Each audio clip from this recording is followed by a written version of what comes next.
अस्सलाम वालेकुम नाजरीन, आप यूट्यूब चैनल देख रहे हैं। मैं इमरान खान।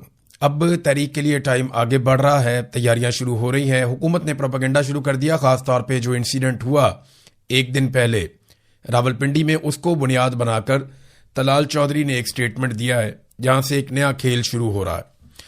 तलाल चौधरी ने कहा कि माल रोड वाकया इस बात का इशारा है कि 27 सितंबर को भी ऐसा ही हो सकता है। आपको याद होगा, पहले भी एक धमकी लगाई थी मोहसिन नकवी ने और अता तारड़ ने। इन्होंने कहा था जी एक हम छट्टा मारेंगे और इस तरह हम बंदे मार देंगे। उसके बाद उन्होंने बंदे मार दिए थे। और उससे पहले बयानिया बनाना शुरू कर दिया था कि पाकिस्तान तहरीक इंसाफ कोई दहशतगर्द जमात है और ये आएंगे और आकर हमला कर देंगे और हल्ला बोल देंगे। तो 2 साल तक फिर कोई एहतजाज नहीं हुआ और इन 2 सालों में हुकूमत के पास फ्री हैंड था, सारा कुछ हुकूमत के कंट्रोल में था। अब 2 साल में हुकूमत ने किसी किस्म की कोई संजीदगी नहीं दिखाई इमरान खान साहब के मामले में, बल्कि सारी अदालतें और पूरा निज़ाम यरगमाल बना के आसिम मुनीर साहब ने और उनके हवारियों ने इस बात का बंदोबस्त किया कि कुछ भी हो जाए इमरान खान को बाहर नहीं आना चाहिए। अब उनके बाद एहतजाज के अलावा रास्ता कोई नहीं है। तो तलाल चौधरी कह रहे हैं कि जी नफरत और इंतशार की वजह से 9 मई हुआ और इसी वजह से माल रोड का वाकया पेश आया। ये नतीजे पे भी पहुंच गए हैं, यानी अभी एक मामला एक हुआ है, उसकी अभी तहकीकात जारी हैं, लेकिन ये नतीजे पर पहुंच गए हैं। हुकूमत ने यह नतीजा अखज़ कर दिया और अपने टाउट्स के जरिए से ये बयानियां फैलाना भी शुरू कर दिया कि पाकिस्तान तहरीक इंसाफ एक इंतशारी जमात है और जनाब इन्होंने बंदे इकट्ठे किए हुए हैं और इनका बंदा मुसल्ला होकर GHQ पे हमला करने और कब्जा करने के लिए आ भी गया था। अब वो कोई ज़हनी मरीज ही होगा जो एक 30 बोर का पिस्तौल लेके और साथ में एक पाकिस्तान तहरीक इंसाफ का झंडा लेके और जो ज़रूरी सबूत हैं जिससे साबित हो सके कि ये बंदा पाकिस्तान तहरीक इंसाफ का, ये सारी चीज़ें लेकर वो GHQ पे जाके हमला कर देगा। ये तो मुमकिन नहीं लगता। लेकिन अब उसमें कुछ चीज़ें और सामने आ रही हैं। पाकिस्तान तहरीक इंसाफ ने, मैंने पिछले वीलॉग में आपको बताया कि कौन कौन से झोल रह गए, यानी पूरी कहानी में बहुत सारे झोल हैं। ये तो तफ्तीश है। मैं क्राइम रिपोर्टिंग करता रहा हूं, मैंने बहुत ज़्यादा नहीं की, लेकिन जो सीनियर क्राइम रिपोर्टर्स हैं वो तो सर पकड़ के बैठे होंगे कि इनसे एक क्राइम हैंडलिंग नहीं हो रही। एक इन्होंने केस बनाना था पाकिस्तान तहरीक इंसाफ पे, ठीक से नहीं बन रहा। मुझे लगता है कि जो पुलिस और लॉ इन्फोर्समेंट है ना, वो अंदर से पाकिस्तान तहरीक इंसाफ के साथ मिले हुए हैं। जब भी पाकिस्तान की मिलिट्री एस्टेब्लिशमेंट कुछ भी बुरा करने लगती है पाकिस्तान तहरीक इंसाफ के साथ, तो वो इस बदनीयती के साथ करते हैं जो नीचे के अफसरान हैं कि उसमें इतने सारे झोल छोड़ देते हैं कि फिर बाद में सर पकड़ के सारे बैठे रहते हैं। मुझे तो ऐसे ही लगता है। अब ये एक प्रेस कॉन्फ्रेंस की है मुख्तलिफ इशूज के ऊपर शेख वकास अकरम ने, जो सेक्रेटरी जनरल है पाकिस्तान तहरीक इंसाफ के। GHQ के करीब जो हमला हुआ उस पर इन्होंने बड़ा कैटेगोरिकल अपना पॉइंट ऑफ व्यू पेश किया। GHQ के करीब सिक्योरिटी फोर्सेस की गाड़ी पर हमला करने वाला PTI का वर्कर था। वहां क्या हुआ हकायक सामने नहीं आए। हमने इस वाकये की मजम्मत की है। पाकिस्तान तहरीक इंसाफ दहशतगर्दी और दहशतगर्दों की मजम्मत करती है। हम हर तरह की दहशतगर्दी को मुस्तरद करते हैं और CCTV फुटेज की डिमांड करते हैं कि जनाब CCTV फुटेज सामने लेकर आए। अब असल मामला तो CCTV फुटेज में है ना, कि भाई ये बंदा कैसे आया, हमला करने के लिए कैसे तैयारी कर रहा था, झंडा इसने कहां पे छुपाया हुआ था, डंडा इसने कहां पे लगाया हुआ था, किस तरीके से ये बंदा जो है पीछा कर रहा था। अगर GHQ के अंदर दाखिल हो रहा था तो GHQ की तरफ जा रहा था, किसी और तरफ जा रहा था, हमला करने से पहले इसने तैयारी कैसे की, ये सारी CCTV फुटेज आपको नजर आ सकती है और आप देख सकते हैं।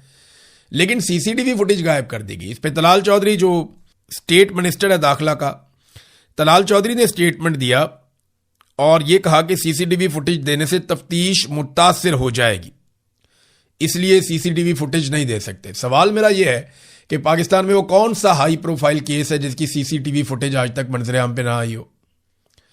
पाकिस्तान में बड़े बड़े खुदकुश धमाके होते रहे, उनकी CCTV फुटेज आ गई।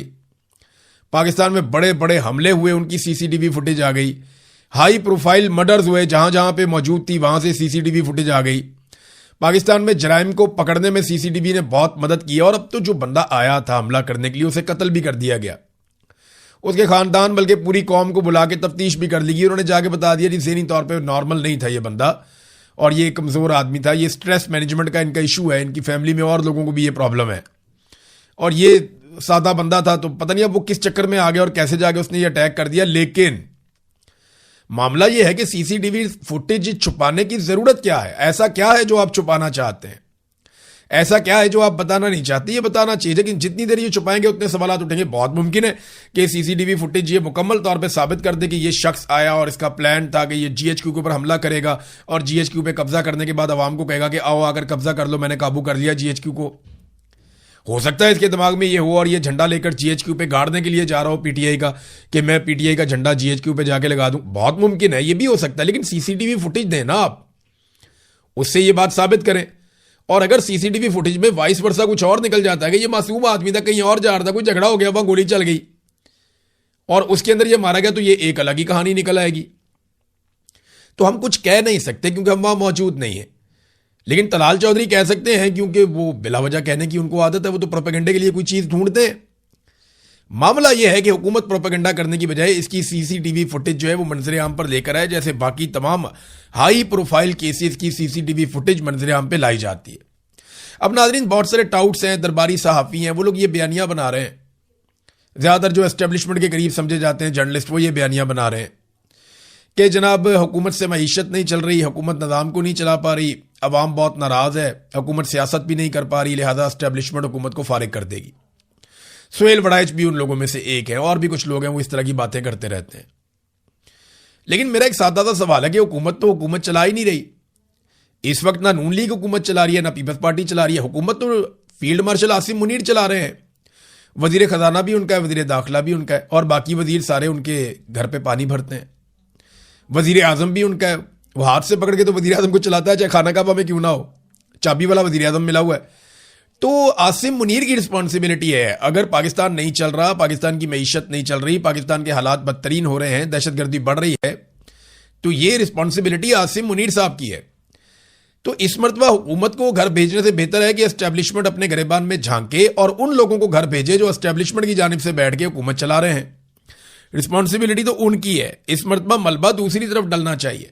हर मरतबा सियासतदानों पे मलबा डाल के निकल जाते हैं। नवाज शरीफ इतना नालायक नहीं है जितना आप उसको बना रहे हैं। बेशक नवाज शरीफ ने बहुत करप्शन की है, बेशक नवाज शरीफ ने एस्टेब्लिशमेंट के जूते पॉलिश करके बार बार इक्तदार लिया, बेशक नवाज शरीफ ने अभी अपनी बेटी को वजीर आला और अपने भाई को वजीर आजम बनाने के लिए बहुत ज्यादा कंप्रोमाइजेस किए। बेशक नवाज शरीफ कितना भी नालायक हो, लेकिन इतना नालायक नहीं है ये जो अभी कर दिया पाकिस्तान के साथ। ये फील्ड मार्शल आसिम मुनीर और उनकी टीम का कारनामा है। हालात आप चेक कीजिए ना, मैं आपको एक चीज दिखाता हूं, बल्कि आपको सुनाता हूं। ये पाकिस्तान का वजीर दाखिला और वजीर खारजा ये दोनों हैं। ये दोनों ने टोपियां पहनी हुई हैं और कौम को टोपी पहना रहे हैं। ये एक वजीर खारजा है पाकिस्तान का और एक वजीर दाखिला है पाकिस्तान का। इसहाक डार जो नवाज शरीफ का दायां बाजू है और मोहसिन नकवी जो आसिम मुनीर का राइट हैंड है। अब इन दोनों की बातें आप सुने जरा। दोनों ने टोपियां पहनी हुई हैं और दाता दरबार पे खड़े होकर क्या कह रहे हैं, जरा इनकी बात सुने आप। अल्लाह ताला ने और इन बुजुर्गान दीन ने मोहसिन नकवी साहब से ये काम लिया है। मैं इस हवाले से दिल के गहराइयों से इनको मुबारकबाद पेश करता हूँ। एक चीज और ऐड कर लें कि आज से हमने ऑनलाइन नजराना भी शुरू कर दिया है कि अगर कोई शख्स लंदन बैठा है, अमेरिका बैठा है या पाकिस्तान से बाहर है या पाकिस्तान के अंदर, वो ऑनलाइन देख भी दे सकता है, चादर भी चढ़ा सकता है उसको। ऑनलाइन नजराना शुरू कर दिया, ये पाकिस्तान का वजीर दाखिला बता रहा है और वजीर खारजा कह रहा है कि ये सादत अल्लाह ताला ने और बुजुर्गान दीन ने ये काम जो है वो हमारे वजीर दाखिला से लिया है। वो कह रहे जी मैं इसमें ऐड कर देता हूं कि हम ऑनलाइन आप नजराना भी भेज सकते हैं, बरतानिया में, अमेरिका में, दुनिया में कहीं भी आप बैठे हुए वहां से आप चादरें भी चढ़ा सकते हैं ऑनलाइन, और ऑनलाइन आप देखे भी चढ़ा सकते हैं। आप अंदाजा करें, ये पाकिस्तान का एक वजीर खारजा है, एक वजीर दाखिला है। वजीर खारजा वो है जिसके नवासे ने अभी पाकिस्तान का नाम रोशन किया, 2 गैर मुल्की खवातीन को बुलाकर उनका रेप करवाया, उनके साथ जुल्म और ज्यादती की, उनके साथ जबर किया और पाकिस्तान को पूरी दुनिया में बदनाम किया। वजीर दाखिला वो है जिसका एसएचओ ही नहीं मिल रहा, जिस एसएचओ ने सारे दहशतगर्दों को अकेले मार देना था। वो टार्जन मिल ही नहीं रहा, वो किधर गया एसएचओ जिसको ये लेकर आए थे और उससे उन्होंने बड़े कारनामे करवाने थे। बहरहाल ये वजीर दाखिला, ये वजीर खारजा और ये आसिम मुनीर की टीम, और ये चला रहे हैं जनाब मुल्क। तो मुल्क का तो यही हाल होना था। अब आ जाए नाजरीन एक और खबर की तरफ। ये खबर ना इंपॉर्टेंट है, छोटी सी चीज है लेकिन है बड़ी इंपॉर्टेंट। अकबर एस बाबर, जिसका ये दावा है कि वो एक अहम तरीन आदमी है पाकिस्तान तहरीके इंसाफ का, और बानी जो अरकान है पाकिस्तान तहरीके इंसाफ के जिन्होंने इसको बनाया था शुरू में, ये उनमें से एक है, इसका ये दावा है। और इसी आदमी ने केस किया फॉरेन फंडिंग का भी, और इसी आदमी ने केस किया पाकिस्तान तहरीके इंसाफ के ऊपर जो इलेक्शन है उसके बारे में भी। और इसी आदमी की वजह से काजी फायद ईसा को यह मौका मिला कि उसने पाकिस्तान तहरीके इंसाफ से सिकंदर सुल्तान राजा के साथ मिलकर बल्ले का निशान छीन लिया। ये पाकिस्तान के बहुत बड़े बड़े मुजरिम हैं, इन्होंने बहुत तबाही फेरी है। अचानक से अकबर एस बाबर ने एक स्टेटमेंट दिया और उसने ये कहा कि इमरान खान का मुझे जेल से पैगाम आया कि जब भी जेल से बाहर आया तो सबसे पहले आपके घर आऊंगा। अब ये मुझे समझ नहीं आ रही कि ये इन्होंने क्यों कहा। देखें, जेल से इमरान खान का पैगाम वैसे तो रुका हुआ है, लेकिन अकबर एस बाबर को मिलता है कि जेल से बाहर आकर सबसे पहले आपके घर आऊंगा और वो अपने इख्तलाफात इमरान खान साहब से दूर करें। क्या वजह क्या है, इनको क्या मालूमात मिली है या क्या शक इनको गुजरा है? क्योंकि अकबर एस बाबर उन लोगों में से एक है जिसकी नस्लों को पाकिस्तानी माफ नहीं करेंगे। जो पाकिस्तान के अंदर जुल्म और बर्बरियत की बुनियाद रखी गई, उस बुनियाद के रखने में ऐसा दिखाई देता है कि एस्टेब्लिशमेंट जो जो चाहती थी वो मवाद अकबर एस बाबर ने प्रोवाइड किया। यानी इन्होंने वो ग्राउंड बनाकर दी जिस ग्राउंड के ऊपर पाकिस्तान तहरीक इंसाफ को बहुत बड़े बड़े धचके लगे। पाकिस्तान तहरीक इंसाफ इनको ओन नहीं करती, आप दुनिया में जहां मर्जी ले जाएं, तहरीक इंसाफ इस आदमी को मुंह भी नहीं लगाती, लेकिन ये तहरीक इंसाफ का मामा बन गया और इसने हर जगह के ऊपर केसेस किए, दरखास्तें दी और इसकी दरखास्तों की बुनियाद के ऊपर पाकिस्तान तहरीक इंसाफ को नाकाबिले तलाफी नुकसान पहुंचा। अब लोग इससे नफरत करते हैं पाकिस्तान में, मैं आपको कैटेगोरिकली कह रहा हूं, इसको आप ले जाएं पाकिस्तान में जहां मर्जी ले जाएं, लोग इससे बहुत नफरत करते हैं पाकिस्तान में। इसे ऐसी क्या मालूमात मिली कि अब ये उस नफरत से बचना चाहता है और भागना चाहता है? देखें, इमरान खान साहब की जेल में तबीयत के हवाले से अलग अलग किस्म की खबरें आती हैं। फिर एक ऐसी खबर दी जाती है, अफवाह उड़ाई जाती है कि खुदा न खास्ता इमरान खान को कुछ हो गया। अब ऐसे माहौल में अकबर एस बाबर अपने आप को क्यों इमरान खान का हमदर्द और इमरान खान को क्यों अपना करीबी साथी साबित करना चाहता है, मैं इस बात को यहां पे छोड़ रहा हूं। क्योंकि जो कुछ आजकल हो रहा है ना, जिस तरह सुहेल वड़ाइच ने पैंतरा बदला है, जिस तरह कुछ और लोगों ने पैंतरा बदला है, इसी तरह ये जो अकबर एस बाबर ने किया, ये सारी चीजें अगर आप प्लस माइनस करके देखें तो कोई पिक्चर अच्छी नहीं बन रही। और इमरान खान साहब की मुलाकातें लगातार उनकी फैमिली से बंद की गई हैं। तो क्या इससे फर्क पड़ता है कि अगर एक मुलाकात करवाई जाए और वो उनकी सेहत के हवाले से मुकम्मल इत्मीनान करके आए, तो मुलाकातें तो बिल्कुल ही बंद हैं। नाज़रीन, स्ट्रीट मूवमेंट जो है वो चल रही है, लेकिन उसके आगाज से पहले जमरूद बाजार को बंद कर दिया गया, पुलिस ने वहां पे बाजार बंद करवाया। मेरा सवाल यह है कि ये कौन सी स्ट्रीट मूवमेंट है जिसमें बाजार बंद करवाया जाता है? भाई, बाजार तो खुले होते हैं। स्ट्रीट मूवमेंट ये नहीं है कि आपने जलसा करना है या किसी जगह पे आपने रैली निकालनी, वो नहीं है स्ट्रीट मूवमेंट। वो एक पॉलिटिकल एक्टिविटी है अलग तरह की, उससे मोमेंटम बनता है, मोटिवेशन मिलता है। स्ट्रीट मूवमेंट कहते हैं कि हर गली मोहल्ले में आप पहुंचें, हर दरवाजे को आप दस्तक दें, हर शख्स तक अपने पैगाम को लेकर जाएं, हजारों नौजवानों की टीमें बनाएं, एक एक नौजवान 1,000, 500 लोगों को जाकर टच करे, लोगों की मेंबरशिप ली जाए, बड़े पैमाने पे लोगों को इकट्ठा किया जाए, उन्हें कायल किया जाए और फिर जिस दिन आपने निकलना है हर तरफ से आवाम का सैलाब निकले। This is called street movement. Imran Khan साहब ने एक काम शुरू किया था, मेंबरशिप कैंपेन, जब वो करना चाह रहे थे और पैगाम भेजना चाह रहे थे घर घर 2023 से पहले, तो वो बहुत काम भी आया था इमरान खान साहब के। बहुत सारे लोगों ने अपनी कारकर्दगी इंटरनेट पे डाली हुई थी, बाकायदा वो उसकी एक इमरान खान साहब ने पोर्टल बनाया हुआ था जिसमें डिटेल्स आती थी कि किसने कितना डाटा फीड किया है, पहले दूसरे तीसरे नंबर पे कौन है, किस जिले में कौन आगे जा रहा है। तो स्ट्रीट मूवमेंट बिल्कुल एक अलग चीज है, लेकिन ये स्ट्रीट मूवमेंट के नाम के ऊपर अलग अलग किस्म की एक्टिविटीज करते हैं और फिर वो क्लेम किया जाता है कि ये भी स्ट्रीट मूवमेंट है। नाज़रीन, एक चीज मैं आपके साथ शेयर करता हूं, ये कायम अली शाह साहब, साबिक वजीर आला पीपल्स पार्टी के सिंध के, और इनके कारनामे आप सब अच्छी तरह जानते हैं, जरदारी खानदान के बड़े चहीते हैं। उनकी एक बेटी है साहबजादी, वो जनाब डॉक्टर निगत शाह उनका नाम है, एक बेटी इनकी MNA भी रही। साबिक वज़ीर आला सिंध कायम अली शाह की साहबजादी और जिना सिंध मेडिकल यूनिवर्सिटी की प्रोफेसर डॉक्टर निगत शाह को रिटायर होने से महज एक दिन पहले, यानी वो रिटायर हो रही है, रिटायरमेंट से सिर्फ एक दिन पहले, रिटायर हो जाती है ना तो फिर फारग हो जाती है, नया कॉन्ट्रैक्ट करना पड़ता, लेकिन रिटायर होने से सिर्फ एक दिन पहले सूबाई काबीना के फैसले की रोशनी में 3 बरस के लिए प्रोफेसर मुकर्रर करने की हदायत जारी कर दी गई। और इस सिलसिले में सेक्रेटरी बोर्ड और जामियात अब्बास बलोच ने बाकायदा नोटिफिकेशन भी जारी कर दिया। यह खबर जनाब दी है सैयद मोहम्मद अस्करी ने। आप अंदाजा करें कि इनका पेट ही नहीं भरता, यानी रिटायरमेंट हो गई, ठीक है, अब आप अपने घर जाइए, कोई भी रिटायर नहीं होना चाहता इस मुल्क में। कायम अली शाह साहब तो रिटायर होना ही नहीं चाहते थे, इतने बुढ़े आदमी थे कि जुल्फिकार अली भुट्टो से भी सीनियर थे। भुट्टो शहीद हो गए, लेकिन उसके बाद भी ये बार बार वजीर आला बने। अब ये जो कायम अली शाह साहब हैं, इनकी बेटी जो है वो भी रिटायर नहीं होना चाहती, निगत साहिबा। वो रिटायरमेंट से एक दिन पहले सिंध की काबीना ने फैसला किया और उस फैसले की रोशनी में इनको 3 साल के लिए दोबारा से इजाजत मिल गई। अब आप अंदाजा करें कि ये है सूरत हाल पाकिस्तान में निज़ाम तालीम की। एक और खबर है नाज़रीन, और वो खबर है बिजली के बारे में। सोलर की जो बिजली है, जो लोगों ने सोलर लगाए हुए हैं, उनसे जो बिजली है वो खरीदने का जो फैसला किया गया और बेचने का जो फैसला किया गया वो 2 लाइनों में है क्या? हुकूमत करेगी पता क्या कि सस्ती बिजली सार्फिन से खरीदेगी, जो आम लोग सोलर जिन्होंने लगाया हुआ है। नेट मीटरिंग वाले जो लोग हैं उनसे 25 रुपए फी यूनिट लिया जाएगा, जबकि जो नेट बिलिंग वाले सार्फिन है, जो नई पॉलिसी आई है उसके तहत 8 रुपए फी यूनिट बिजली खरीदी जाएगी।